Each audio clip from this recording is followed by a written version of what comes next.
As I begin contemplating what I should do, if anything, about God's hatred of the poor, it's important to understand who are the poor.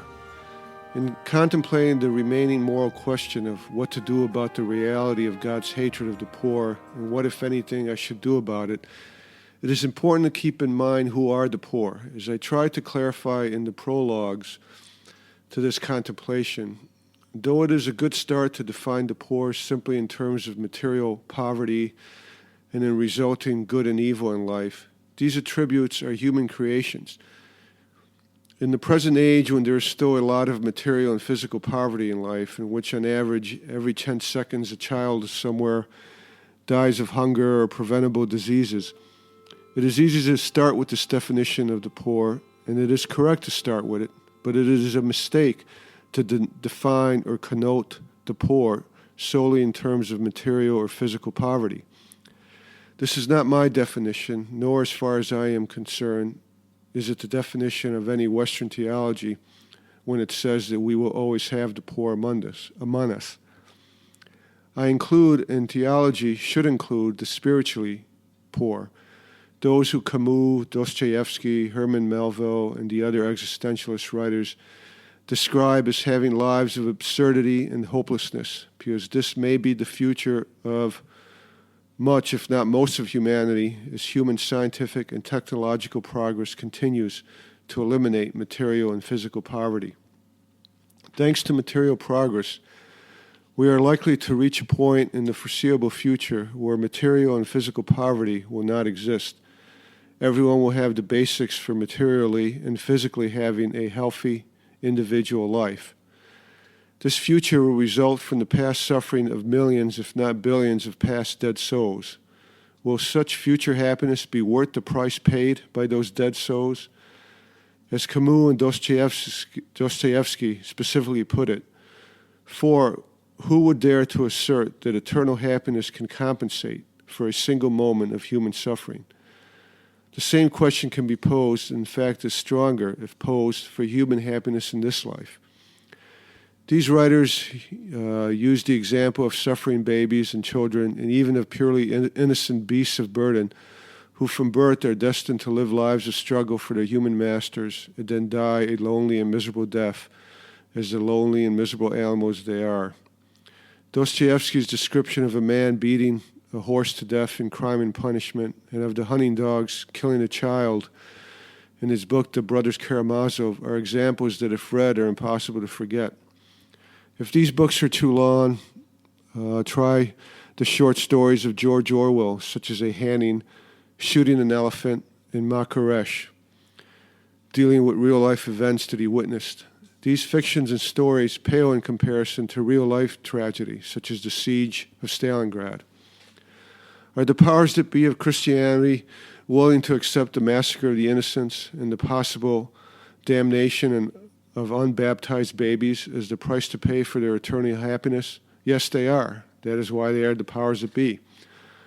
My question on this issue of God's hatred for the poor is am I willing, or should I be willing to accept such price for happiness, either in this life or in any next?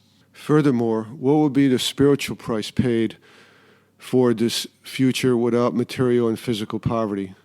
As physical and material struggles with disease, sickness, starvation, and similar battles disappear, will our existentialist battle with the universe and God disappear, or worse, be lost?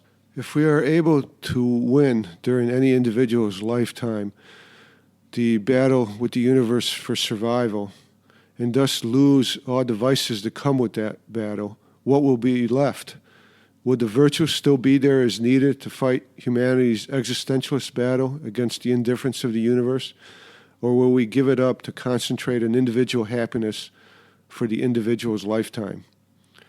Our descendants will sit around well-fed, healthy, satisfying all their needs for physical pleasures whenever and however they want, either in reality or through plugging into their holograms. They will take their medicines for physical fitness. They will avoid all controversy and unpleasantness with other humans, either by law or by isolating themselves in physical or mental cocoons from others. They will use cosmetic surgery to make themselves whatever skin color, sex, or physical characteristic they want, so as to avoid racism, sexism, or whatever. They will have sex with whoever or whatever they want. They will pick out from the lab what kind of children they will want to have, if any, though I don't see why any of our descendants would want to have children and risk their lifetime of controlled happiness by entering into the world of randomness that is raising a child. I think they would just get a dog or two, as most millennials are doing now anyway. Sure, the future will accept heterosexuals, homosexuals, asexuals, and whatever sex the powers decide they will accept. But what will be the point of sex if no one has enough passion for life to procreate anyway? Again, just get a dog. So is this future why there's been suffering by millions, if not billions, of past dead souls, so that their descendants are free to enjoy anal sex with each other whenever they want? I sure would have done things differently if I had known as a young man that the future would make Donald Trump and Hillary Clinton as our possible presidents. The powers that be of the future will make the individual happiness of their wards or inmates, however you want to call them, their guiding light for society, as long as those wards or inmates do not destroy their will for power as an end in itself, their will to control all other life. In the future, there will be no nationalities, ethnicities, races, or uncomfortable, diverse talk or thought that would serve as a basis for hate, thus none that would serve as a basis for love. This brave new world, as always, will have the powers that be assuring that everyone follows orders, does what they are told, and does nothing to endanger this future utopia with no conflict and no villains, having only well-marketed heroes chosen as necessary to enforce the utopia that ought to be. These future powers will not need to commit acts of violence to enforce their utopia. Social ethics will do it for them. If there is a particularly hard case that needs to be eliminated to assure the continuance of their power, the powers will no longer need other people to do their killing for them. They will be able to use machines to kill any hard case rebels for them. Thus, the future powers will no longer need warriors, heroes, or cowards, just machines dividing humanity into the living and the dead.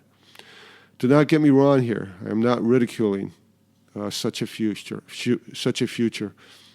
Personally, the dismal utopia of Aldous Huxley's Brave New World is a better world than we have now. Given a choice between being materially rich but spiritually poor, or being materially poor but spiritually rich, most people that have known physical poverty would choose being physically rich over spiritual richness, because you can always buy love. But this brave new world of the future, for which my ancestors and I have fought and struggled to achieve, is it really worth what it took to get there? Doesn't seem worth it right now. The price for ending physical and material poverty seems to be spiritual poverty. Again, am I willing to accept such for happiness? This is the substance of the problem and the nature of the definition of being poor and hated by God. God so hates the poor that the rules of the card game and vineyard are set so that either the poor must endure the absurd meaninglessness caused by lack of physical and material power or physical and material poverty, or endure the meaninglessness of a lack of spiritual power, while the chosen few powers that be, in either case, enjoy both material and spiritual power over them.